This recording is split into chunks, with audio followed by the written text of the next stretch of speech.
Hello and welcome to another episode of Momento Malum today. This is a particularly special episode because today is Canada Day. Today we celebrate the birth of the nation I call home. I'll celebrate by talking about three figures and groups that I think are worth talking about within Canadian agricultural history. Let's get started. We'll start with an artist group that existed in the early to late 20th century. This group originally consisted of Franklin Carmichael, Lauren Harris, A.Y. Jackson, Frank Johnston, Arthur Lismer, J.E.H. MacDonald, and Frederick Farley. This group is called a Group of Seven.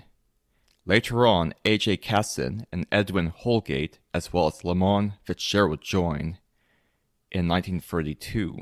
Two artists that are also commonly associated with the group are Tom Thomson and Emily Carr. The former had interactions with the group prior to its official formation, but died prior to its official inauguration as an artist group, and the latter never became an official member. On Mr. Thomson, Mr. Harris wrote that Thomson was a part of a movement before he pinned a label on it. The group formed the goal of forming a distinct Canadian art through direct contact with nature. They did this through the combining of what they learned through classical European art methods and modern Scandinavian methods, and applying that combination of art techniques to the wild plant landscape of Canada. This has led to some of the most magnificent pieces of art to come out of Canada. My favorite member is Tom Thomson. He was born on August 5th, 1877 in Claremont, Ontario, and was the sixth of John and Margaret Thomson's 10 children. He was raised in Bruce County, a region in northern Ontario. He was taken out of school due to weak lungs and arthritis. This gave him free time to explore the woods near his home and to develop an appreciation of nature. In spite of this, he was able to swim and fish, and like his siblings, he was an adept artist. In 1901, Thomson enrolled at the Canada Business College in Chatham, Ontario, to become a pen artist, draftsman, and etcher. During this time, he worked at many different companies and bounced from business to business due to his stubborn nature and desire to use his own designs. In 1910, he would join an early precursor to what would become the Group of Seven called GRIP. GRIP would contain all those that would become the Group of Seven. In the coming years, he would spend extensive time within a region called Algonquin Park. It is there that he would paint the majority of his works, including the work seen on screen right now. He would die in 1917 during a canoeing trip. It was ruled an accidental death, but a few thought foul play was involved. In 1967, the Tom Thomson Art Gallery opened in Owen Sound, and I visited that museum quite extensively in my youth and my teens. This is where I first saw the work on screen, and I got hooked on his art style ever since. Although I'm not a painter, my fine motor skills are kind of poor for that purpose. I do appreciate this artwork, and I would recommend that you go to this Tom Thomson Art Gallery in Owen Sound if you're ever in the location. The next group we'll cover is the horticultural power couple Laurie and Howard Dunnington Grubb. Laurie Dunnington began her career as a head gardener of an Irish estate. She became acquainted with the gardener, Mr. H. Self Leonard, and the pair formed a landscape business that became successful in the UK. She would pursue her interest in architecture by taking lessons from an architect at a technical college before opening her own landscape architecture practice in London. Howard Grubb is a landscape architect, often known as the father of landscape architecture in Canada. Mr. Grubb earned a bachelor's degree at Cornell University and returned to England to create a job for himself in the office of the landscape architect Thomas Mawson. In 1911, both married and combined their surnames and businesses before moving to Canada. 2 years later, they found Sheridan Nurseries on 100 acres southwest of the city of Toronto. A nursery I've used extensively in my purchase of orchids. As the company has since become a chain, of nurseries.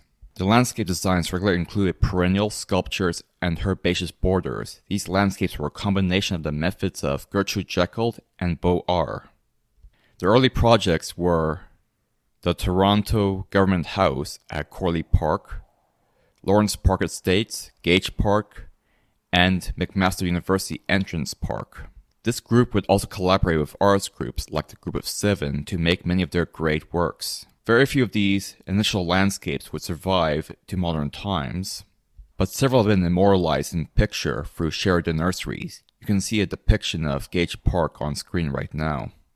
Laurie's career was cut short in 1928 due to tuberculosis, yet she remained a founding member of the Canadian Society of Landscape Architects and Town Planners in 1934 and became the leader in 1944. She would pass away the year after at the age of 68 and would be survived by her husband, who would continue to run Sheridan and design landscapes until his death at the age of 84 in 1965. This couple built the foundation of what became the standards of landscape architecture and design that will be used in Canadian universities even in modern times. The third figure you'll cover was born in Saskatchewan. His name is Howard Townley Fredeen. Dr. Fredeen was born in Saskatchewan and worked in the University of Saskatchewan to obtain his master's degree, but most of his work would take place in Alberta at LACOMBE Research Station. His greatest work was the pig breed known as the LACOMBE pig. The pig was bred in the 1940s and was vastly superior to the Yorkshire pig, making it useful for livestock production and crossbreeding production. The pedigree of this breed was 56.6% landrace, 20.87% Chester White, and 22.6% Berkshire. This breed would fall out of fashion with the advent of modern breeds after their heyday between 50s and 80s. We'll conclude this video with a paper by this researcher who analyzed the traits of this pig and the final refinements he used for it in order to perfect the breed. First, it was found that it had higher birthing and weaning weights in comparison to Yorkshires, with an improvement of 0.3 kilograms and 2.49 kilograms respectively. They also reached the harvest weight of 90 kilograms 14 to 16 days earlier than the Yorkshires. And it was found that the LACOMBE Yorkshire F1 hybrids would have great improvements over both breeds, with an improvement rate of 8 to 22%. The crossbreeds also showed advantages in pre- and post-weaning growth, litter size, and meat yield, vastly superior to all other crossbreeding programs during that time period. The only problem with that breed at the time was that a fragment of the population were dark black in coloration, a commercial no-no at that time. They managed to breed out that trait within a few years, however, and by 1959 there were no more black-haired LACOMBEs. At the same time, a strategy to prevent inbreeding was implemented in 1956, and during the same year the breed was codified into a fully unified population. To conclude, there is a great deal to be proud of in terms of Canadian culture and history and science. In this current era, there seems to be a lot of worry about the Canadian culture and extensive focus on international politics.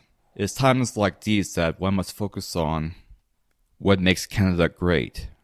In this case, it's our love for nature and all the results that come from it. And to further support this, much of the future works on Momento Malum will be dedicated to Canadian science and horticulture, both contemporary and historic. And that about covers everything. Thank you for watching.